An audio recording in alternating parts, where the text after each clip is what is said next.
This lesson will continuing to cover the book of Exodus from the 10th final plague of Egypt to the crossing of the Red Sea.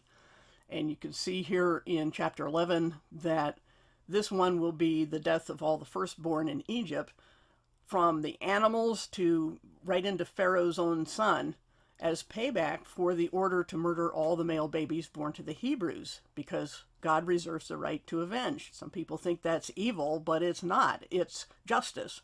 And this person has been claiming to be God, this Pharaoh, and God is showing him that I'm God and you're not, basically. So there are reasons for this, and it's God's prerogative to do whatever he wants, which by definition is right because he defines right and wrong. So he will take revenge, and this is all the issue with circumcising males and all these things about having males as priests and firstborn dedicated. It's all related to this issue of Pharaoh wanting to kill all the baby Hebrew boys. But with this plague, the individual Israelites will only be spared if they put the blood of the lamb on the doorposts of their houses, so the death angel passes them by. We could argue over whether this death angel is an angel or God himself, but doesn't really matter, because either way, this is the origin of Passover, the festival, which is rich with symbolic reference to the eventual Passover lamb, which Jesus was. And speaking of rich, before God begins this plague, the people of Israel are to ask the Egyptian people for silver and gold jewelry and other articles and whatever clothing they can spare, and the people of Egypt give generously to them. They're happy to get rid of them because at this point, Moses finally has the respect of not only Egyptian people, but also even Pharaoh's court, it says. So this is, as the Bible says, how they plunder the Egyptians. Now, if we go down to verse 4, it seems to backtrack a bit to add the last thing Moses says to Pharaoh, which I mentioned briefly before, that he has something else to say that wasn't recorded then. And he tells him about this final plague and that Pharaoh's own servants will bow to him, Moses. Yet not even the loss of his firstborn son will persuade Pharaoh to concede the God of Israel for very long. He will for a time, as his habit is, but doesn't last long. So that was the heated exchange just before he left Pharaoh's court for the last time. And then in chapter 12, before the death angel arrives, God tells Moses and Aaron to mark this month as the first month of the year for Israel, roughly equivalent to late March, early April. And on the 10th day of the month, each household is to select a flawless 1-year-old male sheep, or goat it will turn out later, and observe it till the 14th. And on that afternoon, they're to slaughter all the lambs. Then they're to smear some of its blood on the top and sides of the door frame of their house. And then we see down here in verse 8 that they have to eat the meat that night after roasting it over a fire along with unleavened bread and bitter herbs. And the people have to dress as if they're prepared to leave in a hurry. But with the blood on the doorpost, they'd be safe from the death angel. But the leaving doesn't have to do with escaping the death angel. It has to do with them actually leaving Egypt in the middle of the night. So as I mentioned earlier, this is symbolizing what Jesus would eventually fulfill. Now we have a link in the description, the life of Jesus timeline, and you can look at that for exactly how, detail by detail, how Jesus fulfilled this, especially point 5c, and we'll take a look at that at the end of this lesson. But that's an optional part that you wouldn't have to watch. You could check that out later on your own if you want. But the immediate context is God's vengeance against Egypt and Pharaoh in particular. And as we go down here to verse 14, we see that since this is supposed to be a perpetual memorial, it means much more than just the immediate context. So God adds another requirement. For 7 days, the people must not eat anything with yeast in it, not even have any yeast in their houses. Later in the scriptures, we'll see that yeast is symbolic of sin that infects the whole group. It only takes a tiny bit. And the first and last days of that week will be holy days or Sabbaths when no work except food prep can be done. And this whole week will be known as the Feast of Unleavened Bread for that reason, which means unleavened, without yeast. And it begins on the evening of the 14th and ends on the evening of the 21st, with the 15th beginning the actual Passover day. since days begin after sunset. We have to remember that, and the timeline of Jesus will help to clear that up. But the 14th would become known as the preparation day, and this is an important detail when we study that final week. In other words, they would, if they had to have all yeast purged from their homes by the start of the 15th, then the 14th they had to prepare. That's why it's preparation day. So they would spend that day getting all the yeast out. So now let's go down to verse 21. And when Moses passes all this information to the elders of Israel, he adds that no one is allowed to leave their house either until morning. So even though this happens, I might have misspoke earlier, this happens in the middle of the night, they don't leave till daybreak. So then he repeats that this will be a reminder for all their generations of the night when God overpowered and humiliated all other claims of godhood. And this establishment of a national calendar, whose first month was called Abib or Aviv, after the barley harvest, I think, and then it would be changed after the Babylonian captivity to Nisan. This is the first step toward making the people of Israel into the nation of Israel, formally and politically, I guess you could say, at least religiously. But this will not really be finalized and formal until they have a covenant drawn up, some kind of document.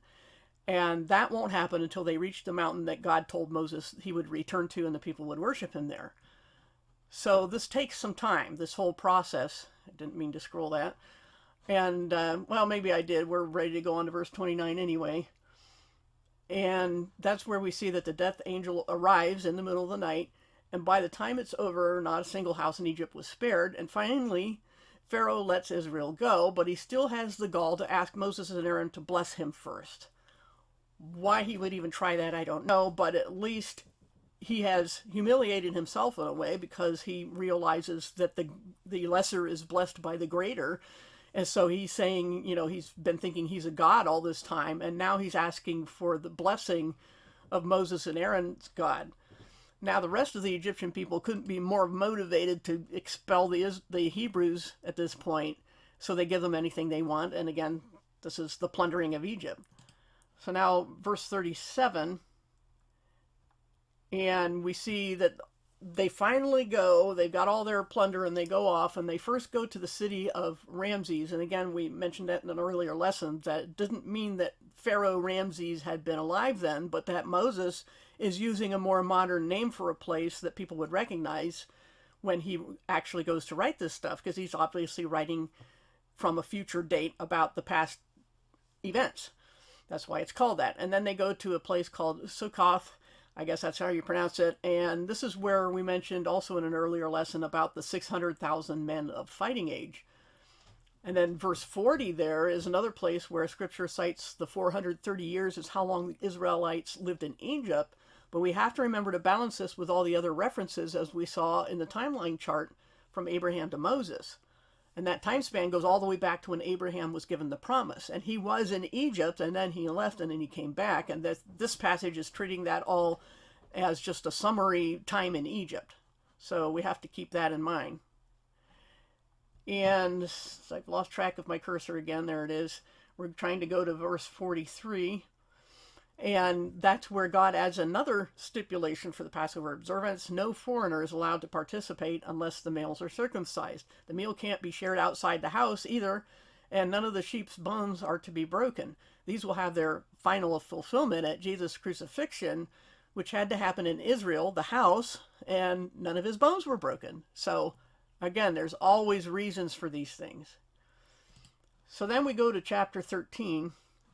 And we see there that God declares that all the firstborn males, human or animal, are to be consecrated to God, which means set apart and somehow separated. That's what holiness is. It's separation. And the stipulation for the festival are stated again as well. And we already went over why the firstborn males, but he gives another repeat of all these requirements for the festival down here in verse 11. And he also clarifies that this all begins when they reach Canaan, also known as the Promised Land.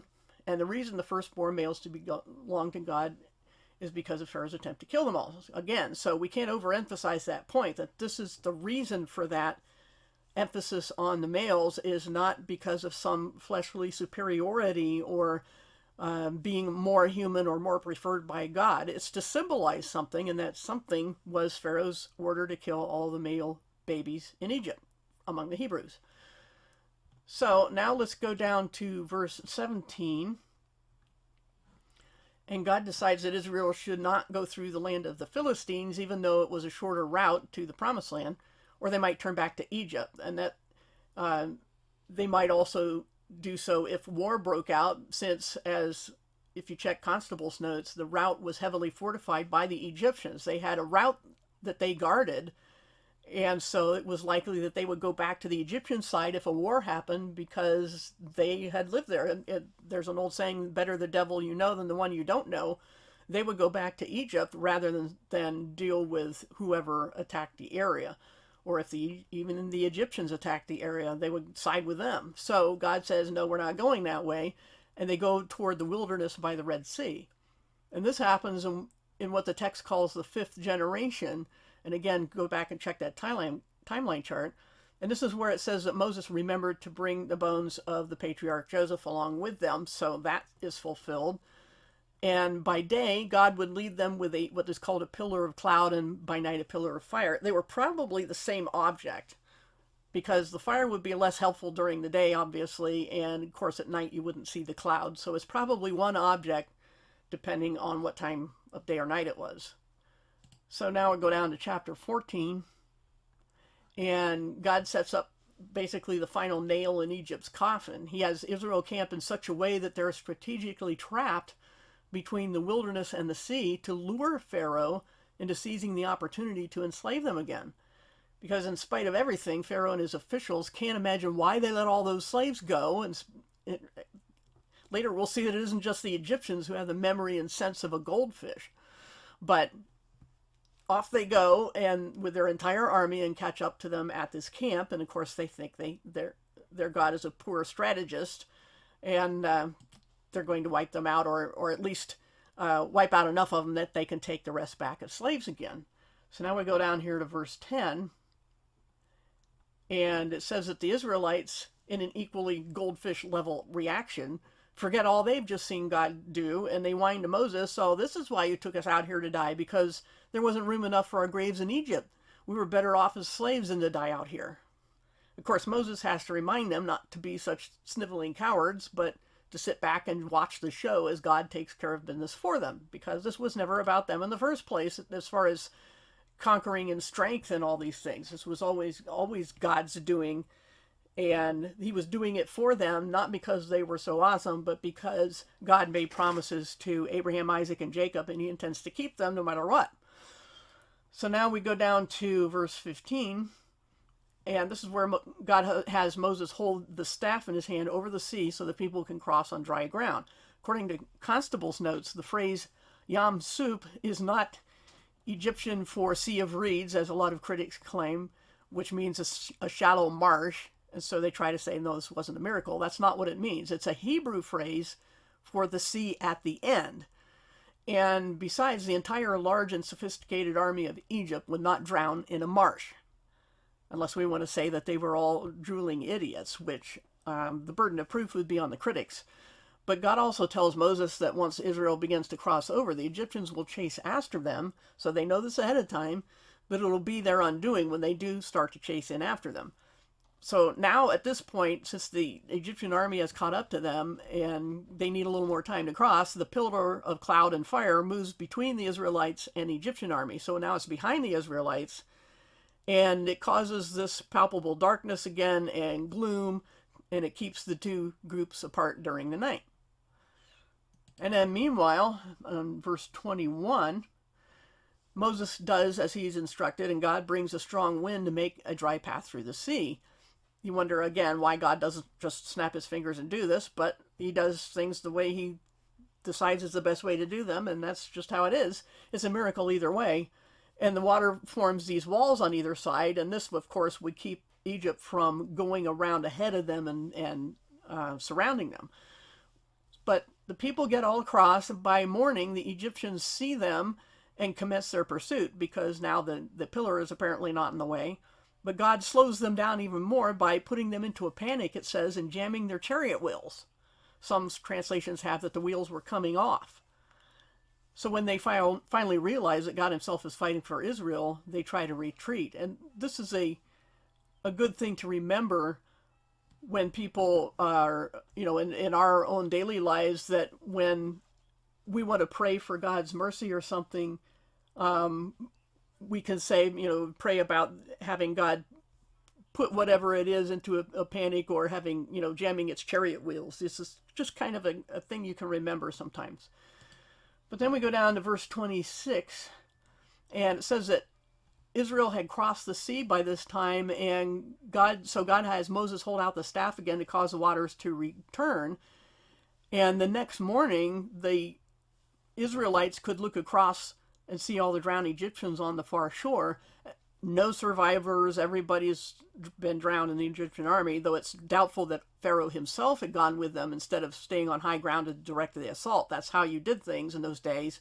The top commanders, the generals and kings, the highest ranking, would stand up on a hill to get a view of the whole battlefield and give orders from there. So it was likely that Pharaoh was not drowned, but either way, he had no army at all anymore, and no son to succeed him to the throne of Egypt, which for a self-proclaimed God is quite embarrassing. So God has thoroughly humiliated Pharaoh and Egypt, and at least for now, all the people of Israel honor and trust God and his servants Moses and Aaron. For now. Emphasis on just for now. So we should know by now that this doesn't last a whole lot of time. And we'll find out more in the next lesson. These things are always short-lived. But what I want to do right now is, again, this is the optional extension to the lesson. We've done this before. And we're going to take a quick look at that article on Jesus' final week. And this is from my website. I have a link to it up in the description. And this is, you can see point 1 there is referring to Exodus 12, where the first instructions were given, specifying the 10th of Nisan. As I mentioned, that was the post-Babylonian name for Aviv, or Aviv, depending on how you pronounce it. Aviv, I don't know. Anyway, the flawless year-old male lamb or goat was to be selected for each family, kept under observation for any defects until the 14th.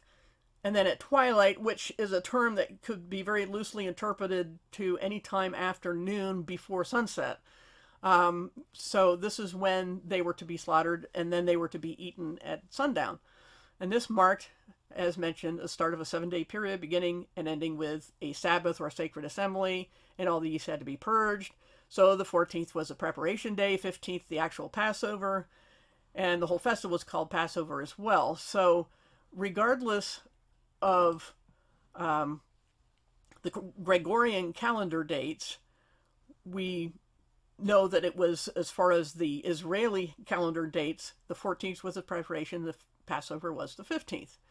So then we see that Jesus visited Bethany 6 days before the Passover, according to John 12:1, which would have been Nisan 9, counting back from those Passover dates. 6 days before the Passover, we subtract that from the 15 and we get 9. And then point 3 there, his triumphal entry into Jerusalem was the next day after that. So according to John 12:12, that would be when he was kept under observation as the Passover lambs and goats. So as stated in Exodus 12 again, this was Nisan 10. And toward the end of that day, according to Mark 11:10 and forward, Jesus briefly visited the temple and then went to Bethany for the night.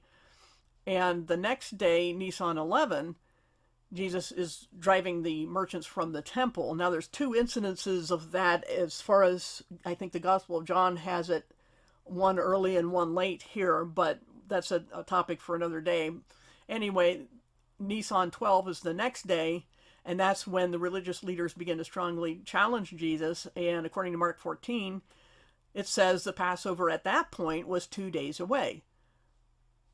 But the Passover feast, the whole thing, so that meant the 14th as far as we've been calculating as we go along here.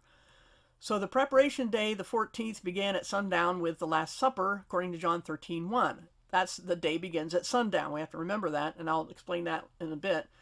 And the next daylight, which was to us the next day on the calendar, but it was still the same day, part of the preparation, according to John 19, verses 14, 31, and 42. And that's when Jesus was on those mock trials, illegal trials. And point 8 here shows that it explains that the 24-hour day in Israel began at sundown, was divided into segments called hours or watches as relates to guard duty. Each hour was really a 3-hour span, but it was known by its beginning. So the third hour lasted from 9 o'clock to 12 o'clock, counting from either 6 a.m. or 6 p.m. So going by the position of the sun or moon made greater precision impractical, but more importantly, the expressions the third hour and almost or about the 6th hour refer to the same 3-hour span, with the latter meaning that it was close to the end of that span, and I give a reference there that you can look up. And then in point 9, Jesus was condemned according to that at about 11 a.m. It was near the end of that 3-hour span, according to John 19:14, and that he would have been crucified at about noon, according to Mark 15:25. So point 10, Jesus died about 3 hours after 3 hours of darkness, which would have started from the time he was put on the cross until 3 p.m., according to Mark 15:33, after which his body was taken down by Joseph of Arimathea and Nicodemus, who were both Pharisees, who wrapped and buried his body, according to John 19:38-42. And this was at sundown on the 14th, just before the Passover itself began on the 15th. And then point 11 here, there were 2 Sabbaths that week by deduction, since Mark 16:1 has women buying burial spices after the Sabbath, while Luke 23:56 has them buying the spices before the Sabbath. The first on Nisan 15 was the special Sabbath or Passover, and the second on Nisan 17 was normal weekly Sabbath. They had to have a day between those two to meet the requirement of buying them both before and after a Sabbath. And this burial custom, the scripture says he was buried according to custom. The need for haste had to do with which tomb he was put in, not with the burial process itself, which is more like what we'd think of as a mummy. They would wrap long strips of cloth that they would wrap each leg separately, and between the windings, they would put this mixture of spices, not only to mask the smell, but also to act as a glue or a cement. So they're wrapping up each leg separately and interweaving it with this mixture, and then they would wrap up the torso up to the armpits. Then they would wrap the arms and then cross them over the chest, and then continue the wrapping of the strips up to the neck. And then they would stop there and put basically a sack, a bag made out of cloth over the head, and they also call that the sweat cloth. And the scriptures say that after his resurrection that sweat cloth, that's the name of it in the Greek, is found separate from the rest of the grave clothes. Well, that's because the rest of the grave clothes were all glued together in strips like a mummy. So what does this say about the Shroud of Turin? Whatever it was, I know what it wasn't. It wasn't Jesus' burial cloth, because that Shroud of Turin is a sheet, an entire body-length sheet, which they did not do in Israel at that time. He was wrapped like a mummy, and the headpiece was separate. So much for the Shroud of Turin. It doesn't matter. We don't need that for a proof of Jesus' resurrection anyway. So, and point 9 here, since the preparation that year was 3 days before the normal Sabbath, since, again, by deduction, we had to have a day between 2 Sabbaths so the women could buy both before and after, that means that since the normal Sabbath was always sundown Friday to sundown Saturday, then Jesus had to be crucified on a Wednesday. I know there's a lot of dispute over that, but since the triumphal entry, if that's true, was on Nisan 10 and the 15th was a Thursday, then the triumphal entry had to be on a Sabbath, meaning a Saturday. So this whole Palm Sunday thing, don't get dogmatic about it, because we could be wrong. And I know there are a lot of indignation over anybody saying he was crucified on Friday and rose on Sunday, and Palm Sunday was the week before.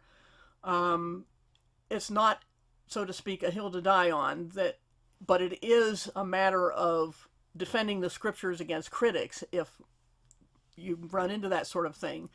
This is at least a plausible scenario, in my opinion. So, at any rate, the most important thing is that Jesus fulfilled this symbolism that is being given in Exodus for all these, what seem to us, inexplicable rules that God was making that seemed to be over the top as far as symbolizing just what was happening then with the Exodus, with leaving Egypt.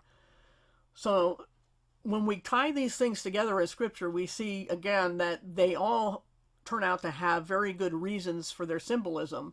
And that's why later we'll find out why, when Moses doesn't precisely obey God's command about getting water for the Israelites, that this was a severe punishment that he was going to get for that. Because symbols matter to God, because he's telling us something, and these things have to be done a certain way. So we'll take a look at the next, in the next lesson, we'll go on to their actual leaving Egypt, leaving the whole land of Egypt. They've crossed the Red Sea, but they have farther to go yet. They are not even close to, they haven't got to the mountain of God or anything like that. So we'll get to that next time.